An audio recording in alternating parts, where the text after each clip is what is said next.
اسلام کی ابتدائی پیدائش ہمت اور یقین کی ایسی کہانیوں سے بھری پڑی ہے جو آج بھی ہمارے لیے مشعل راہ ہے۔ تو آج ہم ایک ایسی ہی کہانی پر بات کرنے والے ہیں، حضرت عمار بن یاسر کی داستان، جن کا ایمان ہر آزمائش میں ناقابل شکست رہا۔ یہ پوری کہانی ایک بہت ہی بنیادی سوال کے گرد گھومتی ہے کہ آخر کسی کے عقیدے کا، اس کے ایمان کا سب سے بڑا امتحان کیا ہو سکتا ہے؟ آئیے اس سوال کا جواب حضرت عمار کی زندگی میں تلاش کرنے کی کوشش کرتے ہیں۔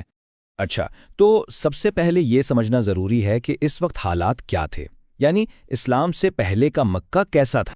بات صرف مذہب کی نہیں تھی، اسلام کا پیغام تو مکے کے پورے سماجی اور معاشی نظام کو چیلنج کر رہا تھا۔ ایک طرف جہاں اسلام توحید یعنی ایک خدا کی عبادت اور سماجی برابری کا درس دے رہا تھا، وہیں مکہ کا پورا نظام قبائلی اونچ نیچ اور طاقتور طبقے کے معاشی فائدے پر کھڑا تھا۔ اسی وجہ سے جو لوگ شروع میں مسلمان ہوئے وہ اکثر معاشرے کے کمزور طبقوں سے تھے۔ ان کے پیچھے کوئی بڑا قبیلہ نہیں تھا جو ان کی حفاظت کرتا، اور یہی کمزوری ان پر ہونے والے ظلم کی سب سے بڑی وجہ بنی۔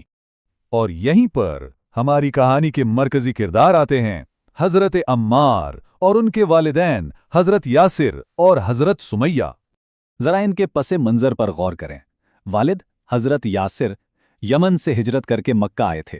والدہ حضرت سمیہ ایک آزاد کردہ باندی تھیں، یعنی معاشرتی طور پر ان کے پاس کوئی مضبوط سہارا نہیں تھا۔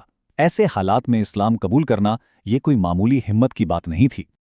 اور سب سے خاص بات یہ تھی کہ یہ مکہ میں اسلام قبول کرنے والے پہلے چند خاندانوں میں سے ایک تھے، بلکہ شاید واحد خاندان جس نے پورے کا پورا ایک ساتھ اسلام قبول کیا۔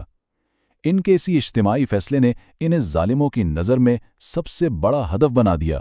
اب ہم کہانی کے اس حصے کی طرف آتے ہیں جو بہت مشکل ہے، یعنی وہ شدید ظلم و ستم جس کا اس خاندان نے سامنا کیا۔ دیکھیں، ظلم ایک دم سے شروع نہیں ہوا۔ پہلے تو صرف باتیں ہوتی تھیں، گالیاں، جھوٹے الزام، پھر بات سرے عام تذلیل تک پہنچی، اور جب اس سے بھی بات نہ بنی تو پھر معاملہ جسمانی تشدد اور آخرکار شہادت تک جا پہنچا۔ خاص طور پر حضرت عمار، ان پر جو گزری وہ تصور سے باہر ہے۔ انہیں زنجیروں میں جکڑ کر مکہ کی تپتی دھوپ میں لٹایا جاتا تھا، یہاں تک کہ وہ اذیت سے بے ہوش ہو جاتے۔ انہیں یہ بھی ہوش نہ رہتا کہ وہ کیا کہہ رہے ہیں، یہ سب صرف اس لیے کہ وہ اپنا عقیدہ چھوڑ دیں۔ اور جو سب سے زیادہ دل دہلا دینے والی بات تھی وہ یہ کہ یہ سب کچھ ان کی آنکھوں کے سامنے ہوا۔ ان کی والدہ حضرت سمیہ کو نیزہ مار کر شہید کیا گیا۔ وہ اسلام کی پہلی شہید خاتون بنی، اور پھر ان کے والد حضرت یاسر کو بھی بے دردی سے قتل کر دیا گیا۔ ذرا سوچیں، ایک بیٹے کے لیے یہ کیسا منظر ہوگا؟ لیکن اس ناقابل برداشت تکلیف کے عالم میں ایک امید کی کرن بھی تھی۔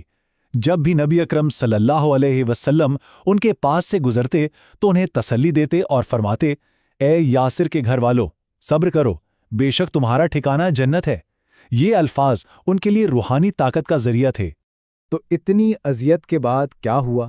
کیا ان کا ایمان کمزور پڑ گیا؟ نہیں، بلکہ وہ اس آگ سے کندن بن کر نکلا۔ ان کا ایمان اور بھی مضبوط ہو گیا۔ اس بات کی گواہی خود پیغمبر صلی اللہ علیہ وسلم نے دی۔ جب آپ سے حضرت عمار کے ایمان کے بارے میں پوچھا گیا تو آپ نے فرمایا، ایمان تو اس کے سر سے لے کر پاؤں تک اس کے پورے وجود میں رچ بس گیا ہے۔ یعنی ایمان صرف ایک سوچ نہیں بلکہ ان کی ذات کا حصہ بن چکا تھا۔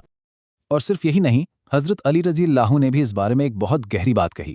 انہوں نے فرمایا کہ عمار کے لیے ایمان اس کی آنکھوں کی بینائی اور کانوں کی سماعت بن گیا تھا، یعنی وہ دنیا کو دیکھتے ہی ایمان کی نظر سے تھے اور سنتے ہی ایمان کے کانوں سے تھے۔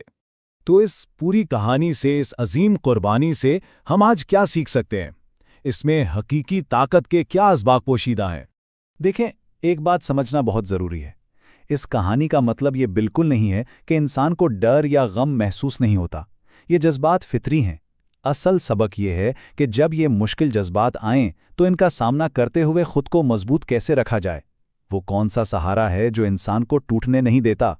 تو عملی طور پر ہم 3 چیزیں سیکھ سکتے ہیں۔